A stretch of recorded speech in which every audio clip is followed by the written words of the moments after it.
KR അക്കാഡമിയിലേക്ക് എല്ലാവർക്കും ഒരിക്കൽ കൂടി സ്വാഗതം. കേരള PSC റൊട്ടേഷൻ ചാർട്ട് വളരെ പ്രധാനപ്പെട്ട ഒന്നാണ്. PSC ഉദ്യോഗാർത്ഥികളെ സംബന്ധിച്ചിടത്തോളം റൊട്ടേഷൻ ചാർട്ട് എന്താണ് എന്ന് അറിയാത്ത ധാരാളം കുട്ടികളുണ്ട്. അപ്പോൾ പ്രസ്തുത റൊട്ടേഷൻ ചാർട്ട് എന്താണ്, റൊട്ടേഷൻ ചാർട്ട് വഴി നിയമനങ്ങൾ നടക്കുന്നത് എങ്ങനെയാണ്, ഒന്നാം റാങ്കിൽ എത്തിയാൽ അല്ലെങ്കിൽ ആദ്യത്തെ 100 റാങ്കിലുള്ള നിയമനങ്ങൾ നടക്കുന്നത് എങ്ങനെയാണ്, ഒന്നാം റാങ്കിൽ എത്തിയാലും ഉടനെ തന്നെ ജോലി ലഭിക്കുമോ, ധാരാളം സംശയങ്ങൾ ഉന്നയിക്കുന്ന ധാരാളം ഉദ്യോഗാർത്ഥികളുണ്ട്.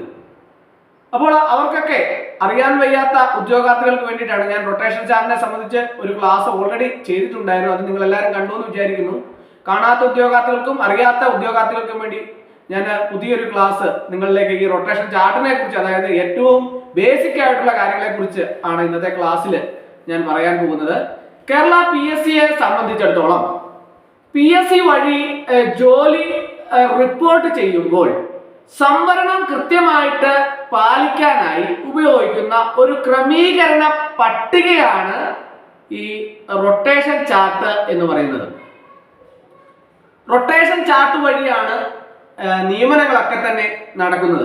അതായത് ഇതിലൂടെ 1 മുതൽ 100 വരെയുള്ള ഒഴിവുകളിൽ ഏതെല്ലാം സംവരണ വിഭാഗങ്ങൾക്ക്, അതായത് OBC, SC ST, open competition എന്നീ വിഭാഗങ്ങൾക്കെല്ലാം തന്നെ ആർക്കൊക്കെ മുൻഗണന നൽകണമെന്ന് ഇതിലൂടെ തീരുമാനിക്കുന്നു. അപ്പോൾ ഈ റൊട്ടേഷൻ ചാർട്ടിന്റെ പ്രത്യേകത എന്ന് പറയുന്നത്, ഒന്ന്, സംവരണം അത് ഉറപ്പാക്കുന്നു.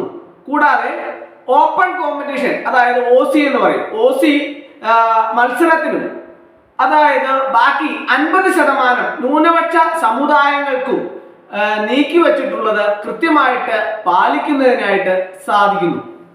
അപ്പോൾ സംവരണം ഉറപ്പുവരുത്തുന്നു എന്ന് ഞാൻ പറഞ്ഞു. സംവരണ വിഭാഗങ്ങൾക്ക്, ന്യൂനപക്ഷങ്ങൾക്കും ഭിന്നശേഷിക്കാർക്കും ഈ റൊട്ടേഷൻ പ്രകാരം ജോലി ലഭ്യത ഉറപ്പാക്കുന്നുണ്ട്. അതുപോലെ തന്നെ ഈ റൊട്ടേഷൻ ചാർട്ടിന് തരംതിരിവുണ്ട്. ലാസ്റ്റ് ഗ്രേഡ് സർവീസുകൾക്കും ലാസ്റ്റ് ഗ്രേഡ് അല്ലാത്ത മറ്റ് തസ്തികൾക്കും പ്രത്യേകം റൊട്ടേഷൻ ചാർട്ടാണ് ഉള്ളത്. അതുപോലെ തന്നെ 100 പോയിന്റ് ചാർട്ട്, അതായത് സാധാരണയായി 100 പോയിന്റ് വരെയുള്ള ഒരു റൊട്ടേഷൻ ചാർട്ടിൽ ഉണ്ടാവുക. ഈ ചുരുക്കത്തിൽ പറഞ്ഞാൽ ഈ നിയമനങ്ങളൊക്കെ തന്നെ സംവരണ തത്വങ്ങൾ ലംഘിക്കപ്പെടാതെ മുന്നോട്ട് പോകാൻ PSC ഉദ്യോഗസ്ഥർ പിന്തുടരുന്ന ഒരു മാർഗരേഖയാണ് ഈ റൊട്ടേഷൻ ചാർട്ട് എന്ന് പറയുന്നത്. റൊട്ടേഷൻ ചാർട്ടിൽ പല ഉദ്യോഗാർത്ഥികളും റൊട്ടേഷൻ ചാർട്ട് എടുത്തു നോക്കുന്ന അവസരത്തിൽ അതിലെ ഓരോ കാറ്റഗറിയിലും പെട്ടുന്ന ഏതൊക്കെ വിഭാഗങ്ങളാണ് എന്നതിനെ കുറിച്ച് വ്യക്തമായിട്ട് അവർക്ക് മനസ്സിലാക്കാൻ പറ്റാത്ത ഒരു സാഹചര്യം ഉണ്ടാവുന്നുണ്ട്. അപ്പോൾ നമുക്ക് അതിനെക്കുറിച്ചൊക്കെ നമുക്ക് ഒന്ന് നോക്കാം. അതിനുശേഷം നമുക്ക് ബാക്കിയുള്ള കാര്യങ്ങളിലേക്ക് വരാം. 100 സ്ഥാനങ്ങൾക്കുള്ള ഒഴിവുകൾ 1 മുതൽ 100ാം സ്ഥാനം വരെയുള്ള എല്ലാ ഒഴിവുകളും ഓപ്പൺ കോമ്പറ്റീഷൻ വിഭാഗത്തിലേക്ക് പോകുന്നു. അതായത് ജനറൽ വിഭാഗം വിദ്യാർത്ഥികൾ, അതാണ് ഈ ഓപ്പൺ കോമ്പറ്റീഷൻ എന്ന് പറയുന്നത്. കേരള PSC റൊട്ടേഷൻ ചാർട്ടിൽ മുസ്ലിം സംവരണം റൊട്ടേഷൻ 100 സ്ഥാനങ്ങളിലായിട്ട് 6, 16, 26, 36, 46, 56, 66, 76, 86, 96 സ്ഥാനങ്ങളിൽ വരുന്നു. അതുപോലെ തന്നെ ഈഴവ, ബില്ലവ, തീയ സംവരണ റൊട്ടേഷൻ 2, 14, 18, 28, 34, 42, 54, 58, 62, 74, 78, 82, 98 എന്നിങ്ങനെയാണ്. OBC സംവരണ റൊട്ടേഷൻ 10, 40, 90 എന്നിങ്ങനെയാണ്. LCAI സംവരണ റൊട്ടേഷൻ 8, 22, 68, 94 എന്നിങ്ങനെയാണ്. OX സംവരണ റൊട്ടേഷൻ 48, 62 എന്നിങ്ങനെയാണ്. SC ST സംവരണ റൊട്ടേഷൻ 4, 12, 24, 32, 44, 52, 58, 64, 72, 84, 92 എന്നിങ്ങനെയാണ്.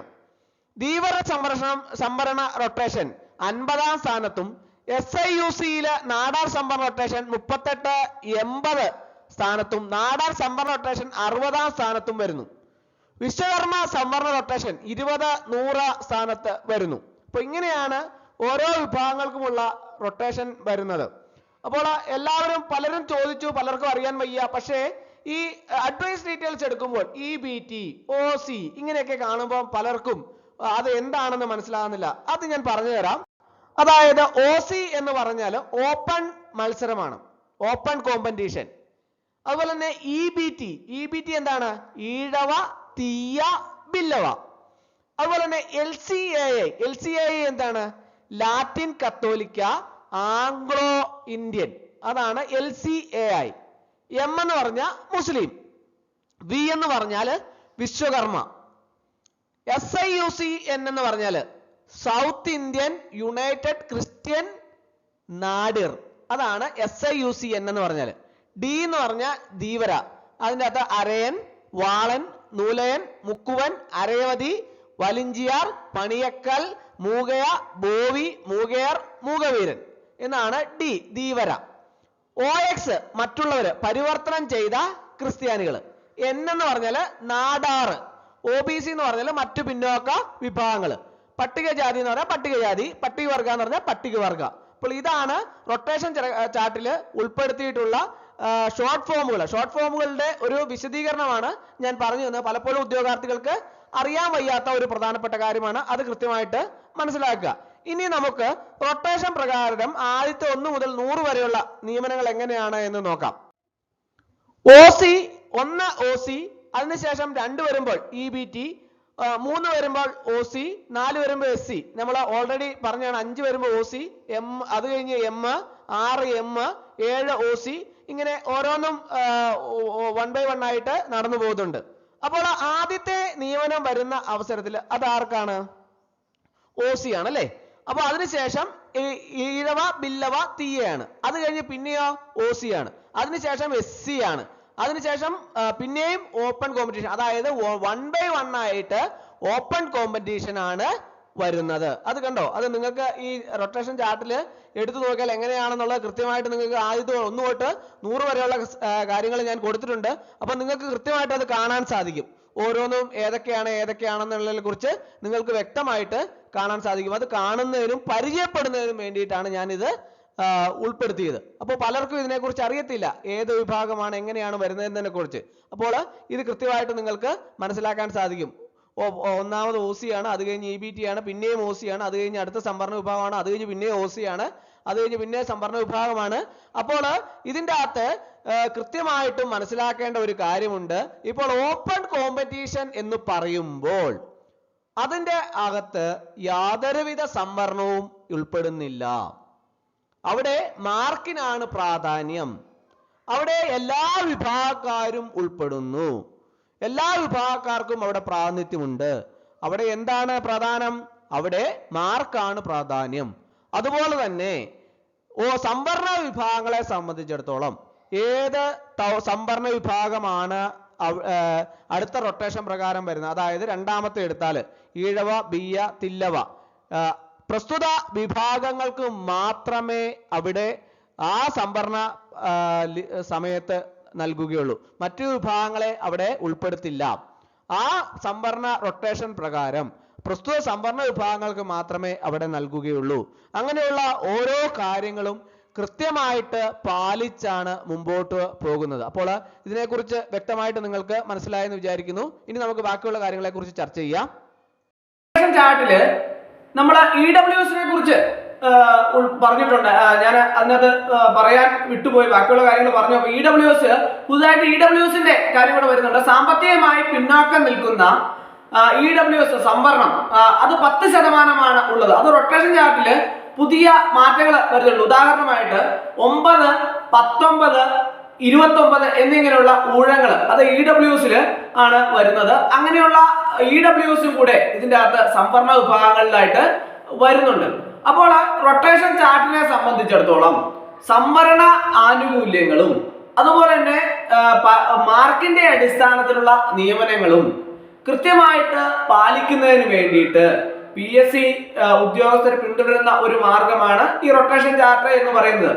അത് ഒരു പരിധി വരെ ഉദ്യോഗാർത്ഥികളെ സംബന്ധിച്ചിടത്തോളം തങ്ങൾക്ക് ലഭിക്കാനുള്ള അവസരങ്ങൾ കൃത്യമായിട്ട് ലഭിക്കുന്നതിനും തങ്ങളുടെ ഊഴം വരുമ്പോൾ അതിൽ മറ്റ് കൈകടത്തലുകൾ ഒന്നും തന്നെ ഉണ്ടാവാത്ത വിധത്തിൽ കൃത്യമായിട്ടുള്ള നിയമനങ്ങൾ തങ്ങളിലേക്ക് തന്നെ എത്തിച്ചേരുന്നതിനും ഇങ്ങനെയുള്ള ഈ പ്രസ്തുത റൊട്ടേഷൻ ചാർട്ട് വഴി ലഭിക്കുന്നതാണ്.